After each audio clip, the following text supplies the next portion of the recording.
Jake Morrison stood at his post near the garden plaza, watching the crowd of aliens and humans mingle together. He had been working security on Crossroads Prime for almost 2 years now, and he thought he had seen everything. The massive space station floated in neutral territory between Earth and the Kelthian Empire, a place where both species tried to get along. Today was supposed to be special. Today was supposed to be peaceful. The diplomatic ceremony had been going on for 3 hours. Jake's feet hurt, and his uniform felt too tight around his neck. He kept his eyes moving across the plaza, looking for anything wrong. His training as a Marine had taught him to trust his instincts, and right now, something felt off. The crowd was too loud, too excited. He touched the radio on his collar and spoke quietly. "West perimeter to command. Everything looks clear, but I've got a bad feeling." The radio crackled. "Noted, Morrison. Stay alert." That's when he saw her. Princess Valara of the Kelthian Empire walked through the garden with her daughter. The little girl couldn't have been more than 7 years old by human standards. She had the same purple skin as her mother, the same silver eyes that reflected light like mirrors. The child was laughing, chasing something that looked like a floating butterfly made of light. The princess smiled, watching her daughter play. Jake had seen pictures of Princess Valara before, but they didn't do her justice. She was tall, almost 7 feet, with elegant features, and a presence that made people notice her. She wore robes that shimmered like starlight, and her silver hair fell past her shoulders. But what caught Jake's attention was how she looked at her daughter. That look was universal. That was love, pure and simple. The princess's security detail had moved away, giving the royal family some space. Jake thought that was a mistake. He started walking toward them. Not sure why, just following his gut. The explosion came from the east wing, then another from the north. Screams filled the air as people started running in every direction. Jake's radio exploded with panicked voices. He ran toward the princess and her daughter, pushing through the crowd. "Terrorist attack, multiple explosions, all security personnel respond." Jake saw them then. 3 figures in dark armor, moving fast through the chaos. They had weapons drawn, and they were heading straight for Princess Valara. The princess saw them too. She grabbed her daughter and started running, but she was wearing ceremonial robes, not built for speed. The little girl was crying, terrified by the noise and confusion. Jake pulled his weapon and fired at the attackers. His shots hit one of them, dropping the figure to the ground. The other 2 scattered, taking cover behind decorative pillars. Jake reached the princess and pushed her behind a large fountain. "Stay down," he shouted. "My daughter," the princess cried. "Lissa." The little girl had fallen a few feet away. She was trying to crawl toward her mother, tears streaming down her face. Jake could see another attacker coming around from the side, weapon raised. He didn't think. He just moved. Jake threw himself forward, sliding across the smooth floor. He grabbed Lissa and curled his body around her, making himself as big as possible. The little girl was shaking, crying into his chest. Jake could feel how small she was, how fragile. That's when he saw it. A small metal sphere bounced once on the floor and rolled toward them. A plasma grenade. Jake had maybe 2 seconds before it exploded. He couldn't run. He couldn't throw it away. The only thing he could do was protect the child. Jake turned his back to the grenade and pulled Lissa tighter against his chest. He covered her head with his arms, making sure every part of her was shielded by his body. He thought about his sister back on Earth. He thought about his mother. He thought about how he never got to tell Derek Walsh that he was sorry for that stupid argument they had last month. The grenade exploded. Heat and force slammed into Jake's back like a hammer. Pain shot through his entire body, white and burning. He felt his skin tear, felt bones crack. But he didn't let go of the little girl. He held on, even as the world turned red and his strength started to fail. He could hear the princess screaming. He could hear weapons firing as station security finally arrived. The attackers were being pushed back, defeated. But Jake couldn't focus on any of that. All he could do was hold on to Lissa, making sure she was safe. Jake's vision started to blur. His arms felt weak. The little girl was saying something, but he couldn't understand the words. They were in Kelthian, a language he didn't speak, but he could hear the fear in her voice. "It's okay," he whispered. "You're safe now." His arms finally gave out, and he collapsed onto his side. The last thing he saw before darkness took him was Princess Valara reaching for her daughter, pulling Lissa into her arms. The little girl was crying, but she was alive. She was safe. Jake woke up 3 days later in the medical wing. Every part of his body hurt. He tried to sit up and immediately regretted it. A nurse, a human woman named Kelly, rushed over. "Don't move, you're lucky to be alive, you idiot." "The kid?" Jake's voice came out as a rough whisper. "The princess's daughter is fine, not a scratch on her. You took the full force of that grenade. The doctor said you should be dead. Your back was—" Kelly stopped, shaking her head. "They had to use advanced regenerative therapy. You'll heal, but it's going to take time." Jake closed his eyes, relief washing over him. The kid was okay. That was all that mattered. "There's something else," Kelly said quietly. "The princess has been here every day. She sits by your bed for hours. She won't leave until her guards practically drag her away. I've never seen anything like it." "Why would she do that?" Kelly shrugged. "I don't know Kelthian customs, but Captain Grant said something about a life debt. Apparently, what you did means something significant to their culture." Jake didn't understand what that meant, but he was too tired to think about it. He closed his eyes and drifted back to sleep. In his dreams, he saw silver eyes and a little girl's smile. He saw a princess watching him with an expression he couldn't quite read. Something had changed in those few seconds when he chose to protect a child he didn't know. Something important. Jake was finally able to sit up without wanting to scream. The doctor said his recovery was remarkable, but it still hurt like hell. He was eating breakfast when Captain Lisa Grant walked into his room. She had that look on her face, the one that meant she was about to tell him something he wouldn't like. "Good morning, Jake. How are you feeling?" "Like I got hit by a truck made of explosions." Jake set down his spoon. "What's going on, Captain?" Lisa pulled up a chair and sat down. She was quiet for a moment, choosing her words carefully. "What do you know about Kelthian culture?" "Not much. They're tall, they have purple skin, and they don't like humans very much." "That's putting it mildly," Lisa said. "But there's something you need to understand. In Kelthian society, a life debt is the most sacred thing that exists. When someone saves your life, or the life of your child, you owe them a debt that must be repaid." "I don't want anything from her. I just did what anyone would do." "That's not how they see it. To the Kelthians, what you did was extraordinary. You put yourself between death and her daughter. You didn't hesitate. You didn't think about the consequences. You just acted." Lisa leaned forward. "Princess Valara now owes you a life debt, and she's demanding that you let her repay it." "Demanding? Can't she just say thank you and we call it even?" "It doesn't work that way. The debt must be honored, or she'll be shamed in front of her entire empire. It's not optional, Jake. Not for her." Before Jake could respond, the door opened. Princess Valara walked in, and the room suddenly felt smaller.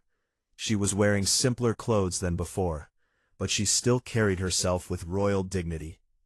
Behind her, little Lissa peeked around her mother's legs, her silver eyes wide. "Mr. Morrison," the princess said. Her English was perfect, with just a hint of an accent. "May I speak with you?" Lisa stood up quickly. "I'll give you some privacy."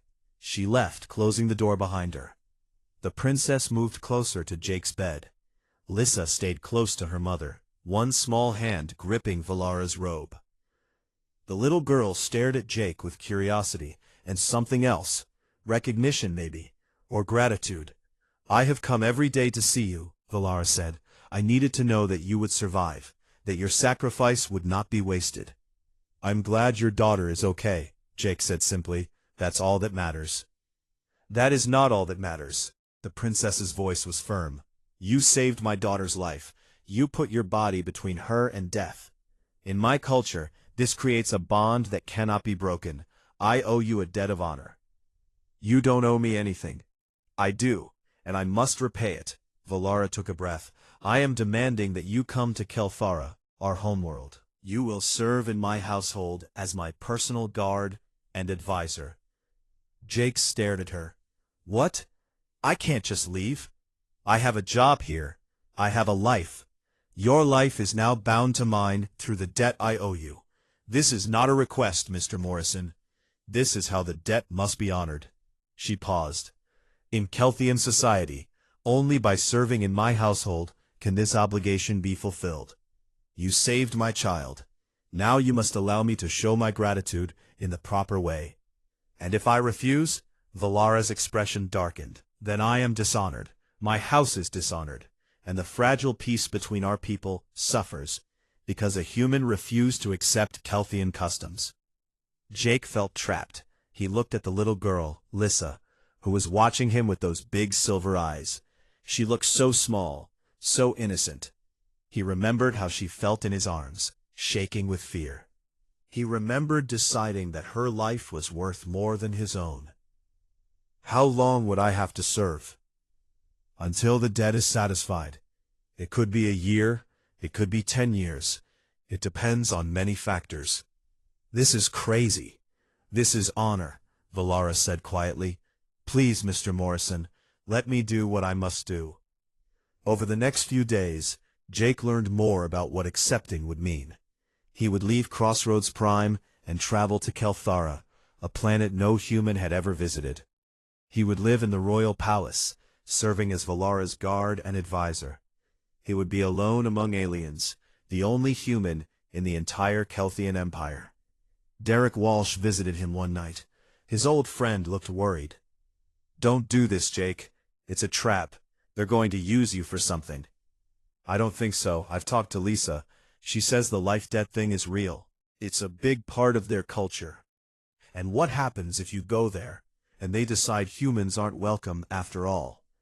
You'll be stuck on an alien planet with no way home. Derek shook his head. Think about this. Jake had been thinking about it. He had been thinking about nothing else. But then Lissa came to visit him, holding her mother's hand. The little girl had learned a few words of English. Thank you, she said carefully, pronouncing each word with concentration. You brave. You save Lissa.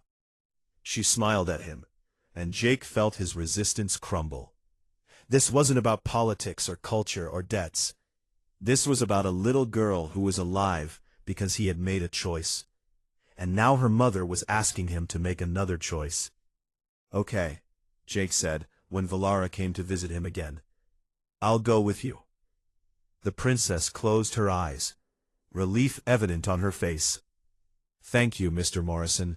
You honor my house with your acceptance. Call me Jake.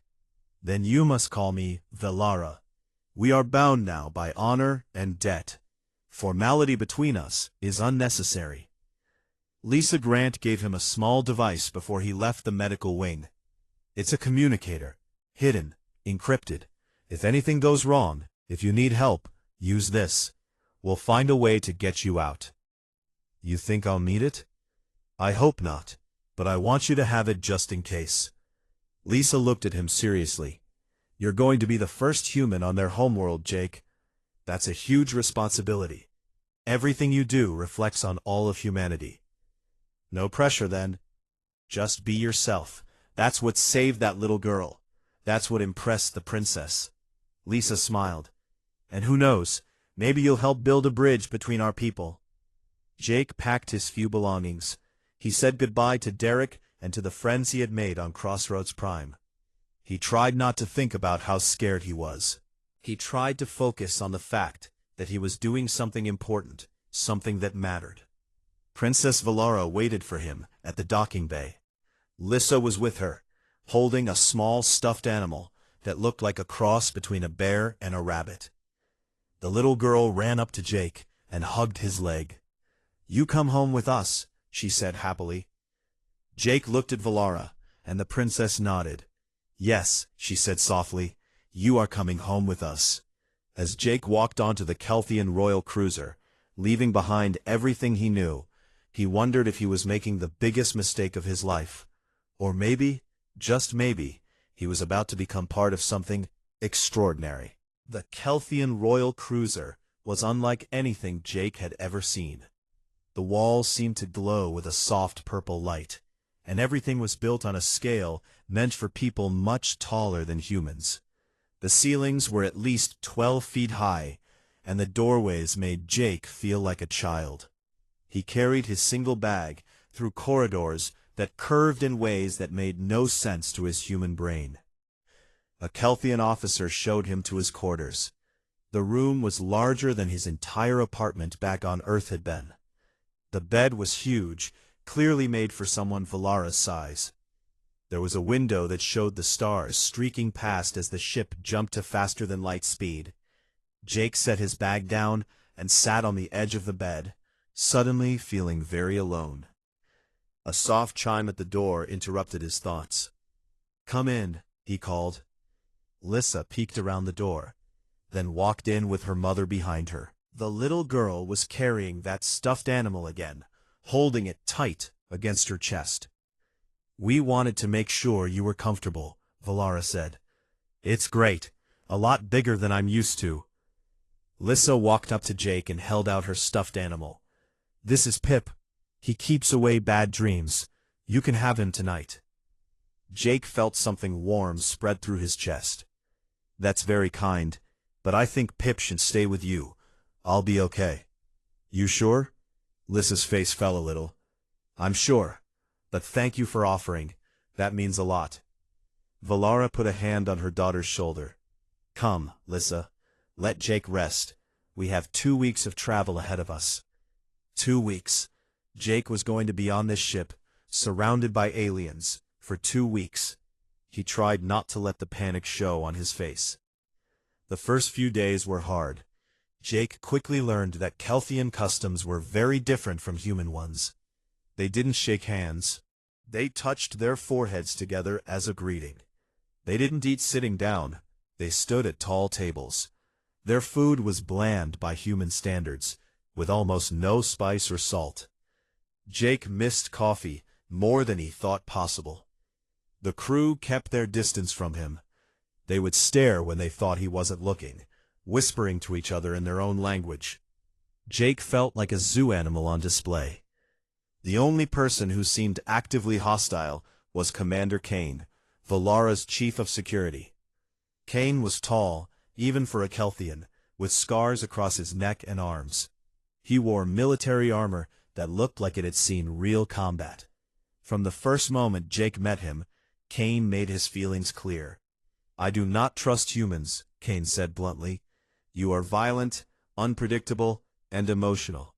You have no place in the princess's household." "I didn't ask to be here," Jake replied. "Your princess demanded that I come. But debt or no debt, I will be watching you. If you do anything to threaten the princess or her daughter, I will end you myself. Is that clear?" Crystal clear. Despite Kane's hostility, Jake tried to settle into a routine. He exercised in the ship's gym, which was designed for Kelthian physiology and made his workouts much harder. He studied basic Kelthian language from a computer terminal. He spent time with Lissa, who seemed to have adopted him as her new favorite person. The little girl would find him every day, dragging him to different parts of the ship to show him things. She taught him Kelthian words, giggling when he pronounced them wrong.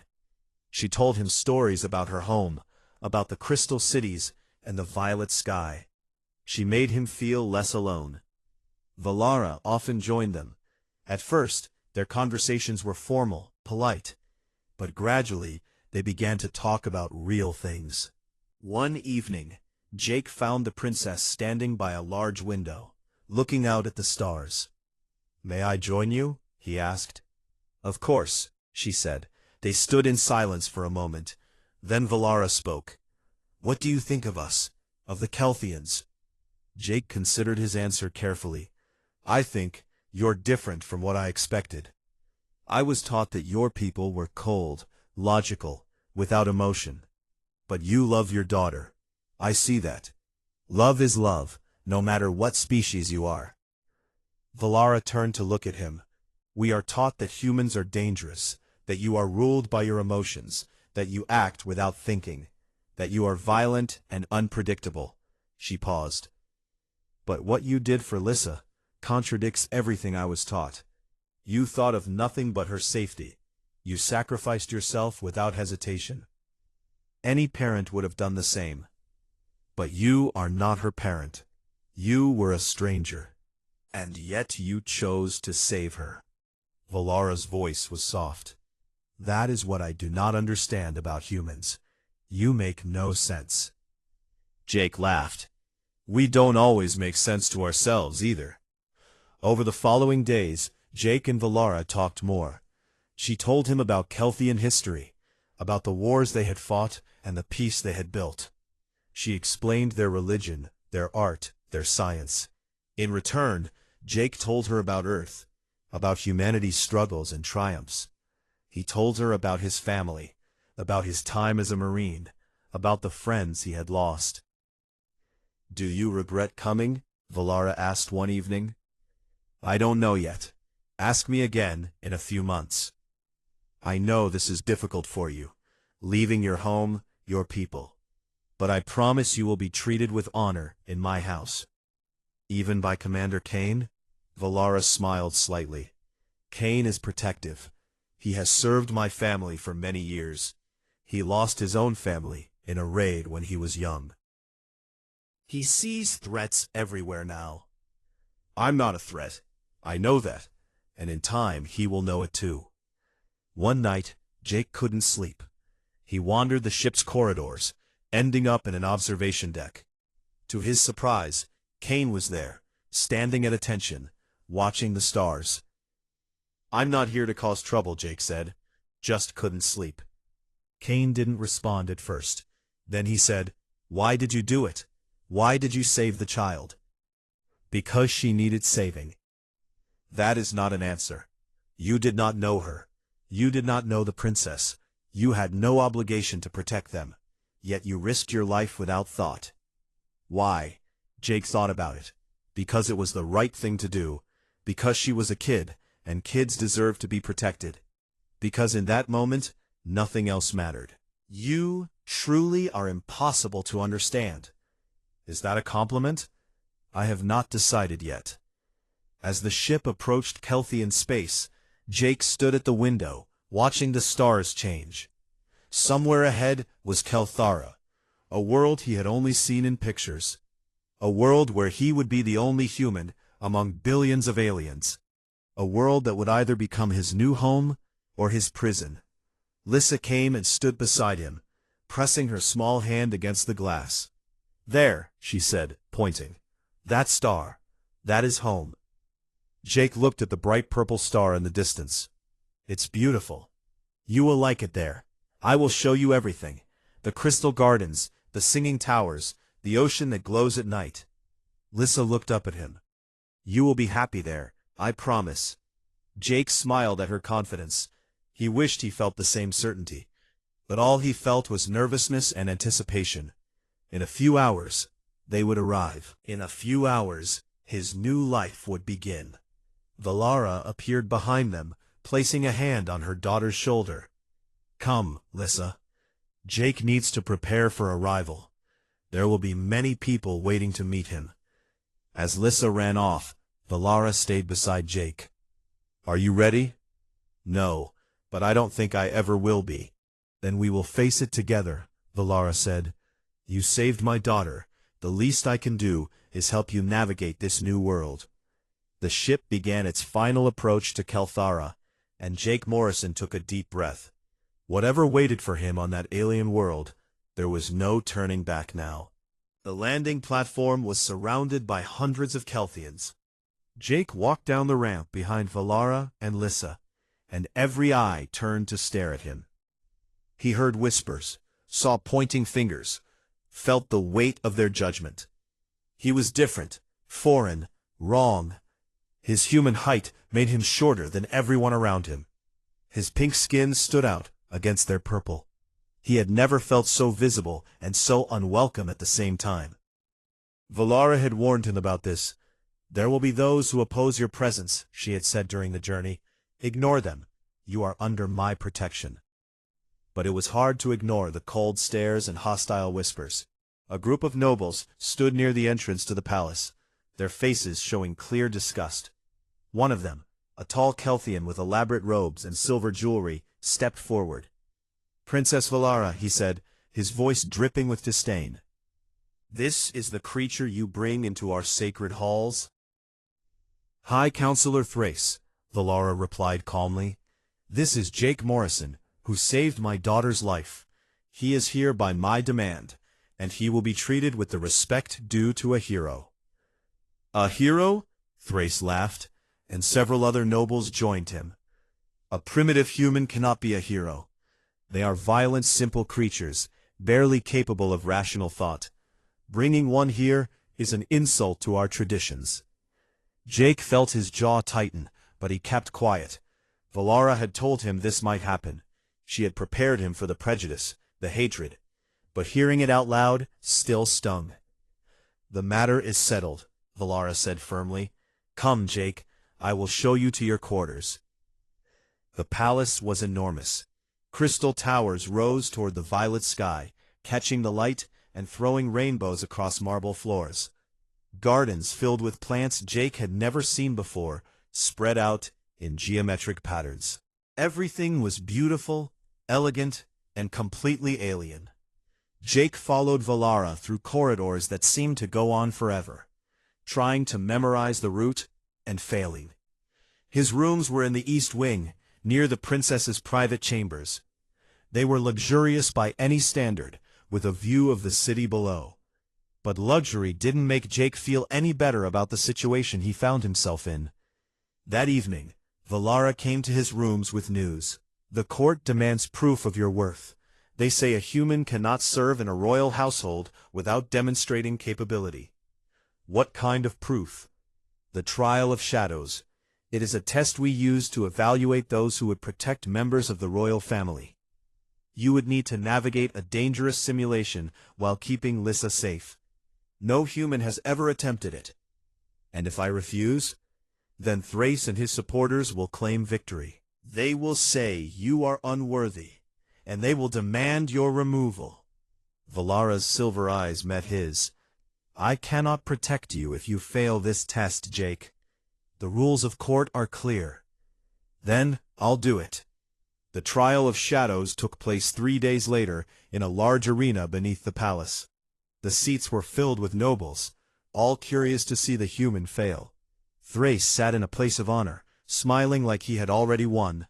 Commander Kane stood near the entrance to the trial chamber, his face unreadable. Lissa was brought to Jake, looking nervous. She knew this was important, even if she didn't fully understand why. "Stay close to me," Jake told her. "No matter what happens, I've got you." The trial began. The arena transformed into a complex maze filled with holographic threats. Creatures that looked like shadows with teeth jumped from the walls. Floors collapsed into pits. Walls moved and shifted, changing the path forward. Jake had to find the way out, while protecting Lissa from every danger.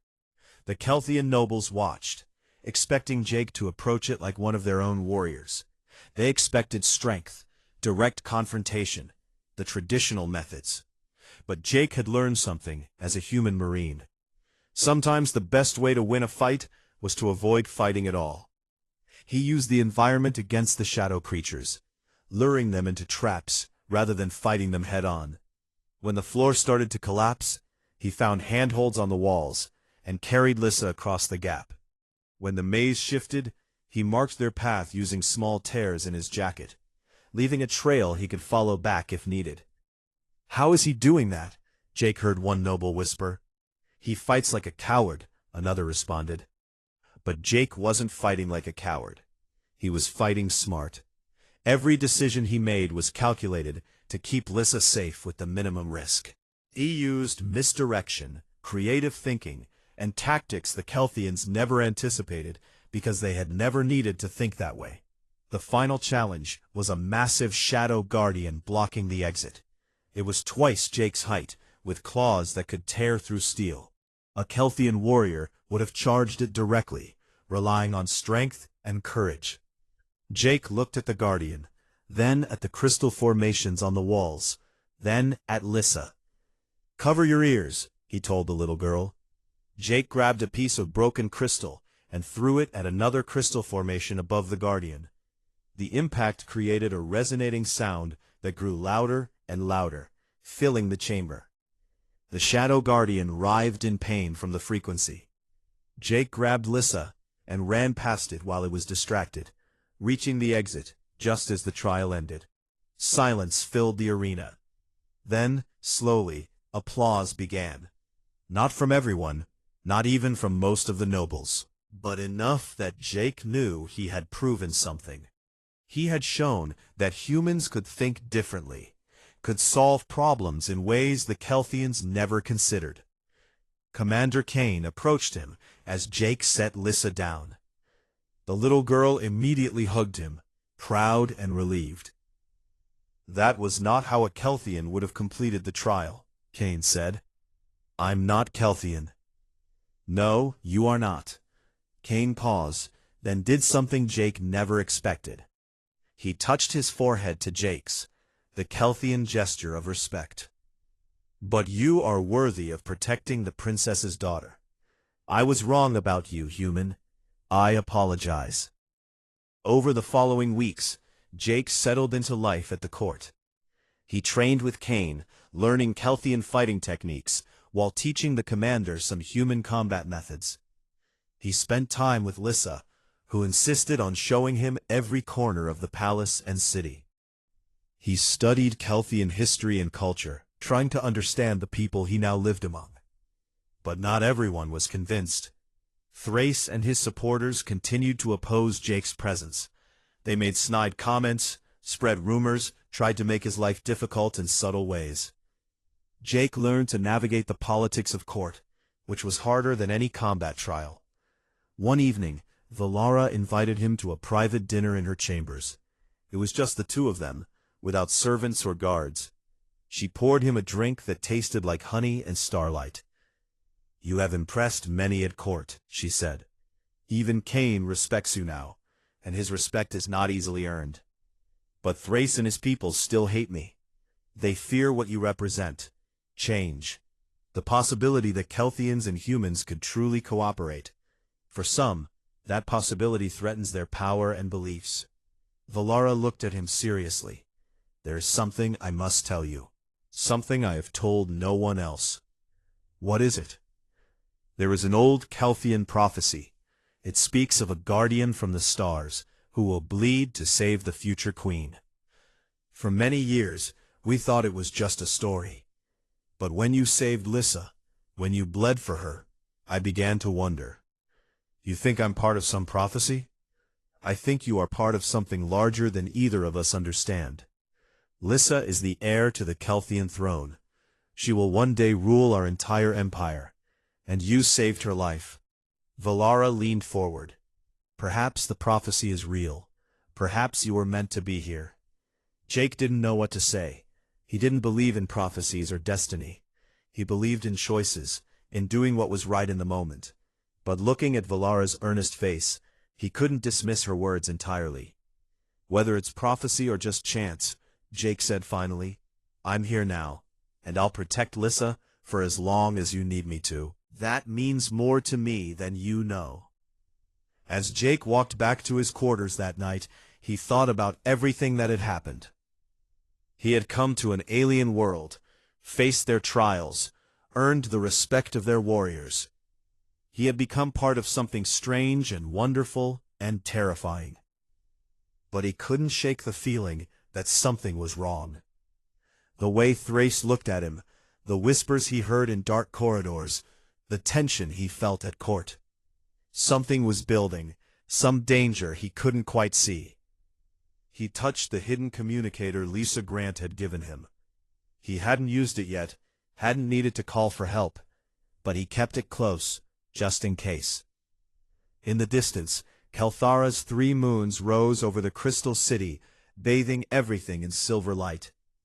Jake stood at his window and watched them, wondering what tomorrow would bring. Jake woke to the sound of voices outside his door. He recognized one of them as belonging to a servant who worked in the East Wing. The other voice was unfamiliar, low and conspiratorial. He moved quietly to the door and pressed his ear against it. The Festival of Twin Moons will be the perfect opportunity. Security will be focused on the crowds, not on internal threats. We strike during the ceremony. And the human? Kill him too. Make it look like a human attack. The evidence has already been planted. When they find his communicator linked to Earth intelligence, war between our species will be inevitable. Jake's blood ran cold. They were planning to kill Valara and Lissa. They were going to frame him for it and start a war. He stepped away from the door, his mind racing. He needed to tell someone, but who could he trust? If there were conspirators among the servants, there could be conspirators anywhere. Jake had to talk to Kane. He found the commander in the training hall, practicing with a weapon that looked like a cross between a sword and a staff. Kane stopped when he saw Jake's face. "What is wrong?" he asked. "We need to talk, privately," Jake replied. They went to Kane's quarters, and Jake told him everything he had overheard. Kane's expression darkened with every word. "This is a serious accusation. Do you know who was speaking?" "No. But one of them mentioned High Counselor Thrace. They said he would give the signal." Kane was quiet for a long moment. Then he said something Jake never expected. "I believe you." "You do?" Jake asked. "I have had my own suspicions about Thrace and some of the other nobles. They opposed the peace talks with humanity.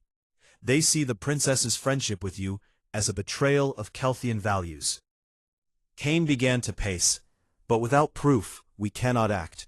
Thrace has powerful allies. If we accuse him without evidence, it could cause a civil war. Then we find proof. We investigate quietly. You would help me with this? Valara and Lissa are in danger. Of course I'm going to help." Kane studied Jake's face, then nodded. "Very well. We work together." Over the next few days, Jake and Kane became unlikely partners. The commander used his military connections to investigate the palace guard, looking for those who might be disloyal. Jake used his outsider status to observe the nobles, watching for suspicious behavior. They met in secret, comparing notes and building a picture of the conspiracy. It was larger than they had thought. Thrace had allies in the military, in the government, even among the palace servants. He had been planning this for months, maybe years. The goal was not just to kill the princess, but to destabilize the entire Kelthian government and blame humanity for it. "Why go to all this trouble?" Jake asked one night. "Why not just assassinate Valara quietly?" "Because a quiet assassination achieves nothing. Thrace wants war with humanity. He believes your people are a threat to Kelthian dominance in this sector of space. If he can make it look like humans killed the princess, he can rally the entire empire to his cause. And once the war starts, he seizes power in the chaos." Exactly. The Festival of Twin Moons was only 3 days away. Jake and Kane still didn't have enough evidence to arrest Thrace, but they had identified most of his co-conspirators. They developed a plan. During the festival, they would watch the conspirators closely, waiting for them to make their move. Once the assassination attempt began, they would stop it and capture the attackers alive. If they failed, Valara and Lissa would die, but it was the only way to catch the conspirators with proof of their crimes. Jake tried to act normal around Valara and Lissa. He didn't want to worry them, didn't want to let on that anything was wrong. But Valara noticed anyway. She always noticed. "You have been distant," she said one evening. "Is something troubling you?" "Just thinking about home, missing Earth. Do you regret coming here?" Jake looked at her, at the concern in her silver eyes, and he realized something. "No, I don't regret it. This place, these people, you and Lissa, this feels right somehow, like I'm supposed to be here." Valara smiled, a real smile that made her whole face light up. "I am glad, because I cannot imagine this place without you now." The festival of Twin Moons arrived. The palace was transformed into a celebration of light and color. Thousands of Kelthians filled the great hall and the gardens beyond. Valara wore ceremonial robes that seemed to be made of moonlight itself. Lissa danced through the crowds in a smaller version of her mother's outfit, happy and carefree. Jake stayed close to them, his eyes constantly scanning the crowd. Kane had positioned loyal guards at key points throughout the palace. They were ready. They hoped they were ready. The attack came during the height of the ceremony. Jake saw them moving through the crowd, saw the weapons hidden beneath their robes. 6 conspirators, all heading toward Valara and Lissa from different directions. "Kane," Jake shouted into his communicator. "They're moving now." Everything happened fast. Jake threw himself between Lissa and the nearest attacker, blocking a blade meant for the little girl. Kane appeared from the crowd, his weapon drawn, engaging 2 conspirators at once. The loyal guards rushed in, but they were outnumbered. The conspirators had brought more people than Jake and Kane had anticipated. One of the attackers got past Jake's defense. The blade was aimed at Lissa's heart. Jake didn't hesitate. He grabbed the attacker's arm and took the blade in his own shoulder instead, the pain sharp and immediate. But he didn't let go. He held on, keeping the attacker away from Lissa, while his blood ran down his arm. Valara was fighting too. Jake had never seen her in combat before. She moved like water, graceful and deadly, her own blade flashing in the festival lights. She cut down 2 attackers who tried to rush her daughter, her face showing a fury Jake had never witnessed. The battle lasted only minutes, but it felt like hours. When it ended, all 6 conspirators were captured or dead. Jake collapsed to his knees, his shoulder bleeding badly. Lissa ran to him, crying, pressing her small hands against his wound. "You are hurt. You are hurt again because of me," Jake said, though the pain made his vision blur. "You're safe. That's what matters." Kane immediately began interrogating the captured conspirators. Under pressure, they revealed everything. Thrace's plan, the planted evidence, the goal of starting a war. Within hours, the High Counselor and his remaining allies were arrested. The conspiracy was broken. Jake woke in the medical wing again, his shoulder bandaged. Valara sat beside his bed, her hand holding his. She looked tired, like she hadn't slept in days. "You saved her again," Valara said softly. "Twice now you have bled for my daughter. Twice you have put her life before your own. I told you I would protect her. The debt I owe you now can never be fully repaid. You have saved not just Lissa, but our entire empire. Thrace would have plunged us into a war that would have destroyed both our peoples." Valara stood and walked to the window. When she spoke again, her voice was formal, carrying the weight of royal authority.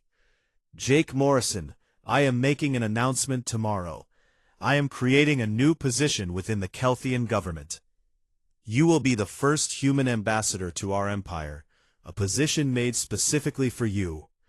You will help us build true understanding between our species." "Valara, I'm not a diplomat.